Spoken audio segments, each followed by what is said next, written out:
Adani Ports have a global network that has extended its reach to Sri Lanka. The rise of the Adani Group as a dominant player in the port and logistics sector of India reflects the larger story of India's infrastructural modernization and its growing influence in the Indian Ocean region. Through its port management arm, Adani Ports and Special Economic Zone Limited, APSEZ, the conglomerate has not only constructed a vast network of ports throughout India but has also established strategic connections with neighboring countries, particularly Sri Lanka. This essay explores the network of ports under the Adani Group in India, the logistics infrastructure supporting them, and their strategic links to Sri Lanka's port system, most notably the West Container Terminal in Colombo. India's geographic and economic landscape demands a robust port infrastructure to handle its growing trade volumes. The Adani Group has recognized and responded to this need with a systematic approach to port acquisition, development, and modernization. Today, APSEZ operates and manages 14 key ports and terminals across the Indian coastline, spanning from the western states of Gujarat and Maharashtra to the eastern states of Odisha and Tamil Nadu. Among these, the Mundra port in Gujarat stands out as the flagship asset. It is India's largest commercial port, capable of handling diverse types of cargo including containers, liquid and dry bulk, automobiles, and project cargo. Its deep draft, superior equipment, and inland connectivity via road, rail, and pipeline make it an essential node in India's import-export chain. Ports like Hazira and Dahej in Gujarat cater primarily to industrial hubs and serve as specialized gateways for petroleum, chemicals, and heavy machinery.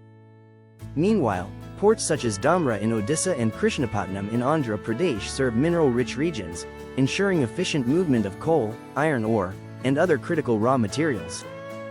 Vizhinjam Port in Kerala deserves special mention due to its strategic objective. It is India's first transshipment container port being developed to compete directly with Colombo Port in Sri Lanka. Once completed, Vizhinjam is expected to significantly reduce India's dependence on foreign ports for transshipment. However, paradoxically, it is also through Sri Lanka that Adani's ambitions for international connectivity are currently being realized. Sri Lanka's geographic location at the crossroads of major shipping routes between the east and the west makes it a vital transshipment hub. Colombo Port handles over 60% of its transshipment cargo linked to India. Understanding this interdependence, Adani Ports took a significant step in 2021 by securing a 51% stake in the West Container Terminal, WCT, of the Colombo Port.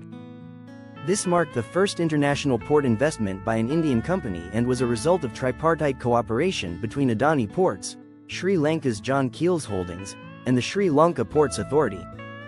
The WCT project not only exemplifies India's growing maritime ambitions but also highlights the geopolitics of infrastructure in South Asia. As China's influence grows through the Belt and Road Initiative and investments in the Hambantota port, India's engagement through private entities like Adani aims to balance regional power dynamics. Economically, the WCT is expected to enhance container handling capacities in Colombo and streamline the movement of Indian cargo. Adani's involvement in Sri Lanka has implications beyond commerce. It reflects India's maritime diplomacy and its vision for a cooperative Indo-Pacific region.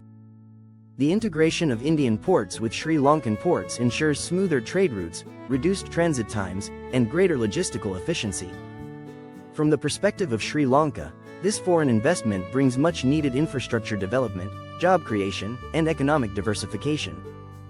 The company has invested heavily in multimodal logistics parks, rail linkages, and dedicated freight corridors that connect hinterland industries to port terminals. These enhancements ensure that cargo can move seamlessly across different modes of transport, reducing costs and improving efficiency. The economic impacts of Adani-managed ports are substantial. For India, these ports have enhanced export capacities, facilitated import diversification, and attracted foreign investment into industrial zones. For Sri Lanka, the Adani-led WCT is a source of infrastructural upgrade and regional prestige. It transforms Colombo into a truly global port capable of serving not just the Indian subcontinent but also Africa and the Middle East. Nevertheless, the expansion of Adani Ports is not without its challenges. Environmentalists have raised concerns about the ecological consequences of large-scale dredging and land reclamation. Regulatory hurdles, such as land acquisition and environmental clearances, occasionally delay project timelines. In Sri Lanka, political sensitivities around sovereignty and foreign influence pose potential obstacles to foreign-led projects. Despite these concerns, the overarching narrative remains one of transformation. The Adani Group has redefined India's port infrastructure by creating an integrated maritime and logistics network that not only serves domestic needs but also positions India as a regional leader in shipping and trade. Its connections with Sri Lanka serve as a testament to the shared economic interests of the two nations and provide a model for regional cooperation in South Asia. In conclusion, the Adani Group's role in port development and management encapsulates the dynamic interplay between commerce, geopolitics, and regional integration. Through its expansive network of Indian ports and its strategic investment in Sri Lanka's West Container Terminal, the group has emerged as a pivotal player in the maritime domain of the Indian Ocean. As India and Sri Lanka navigate the complexities of 20th diplomacy, the ports managed by Adani will undoubtedly remain central to their shared journey.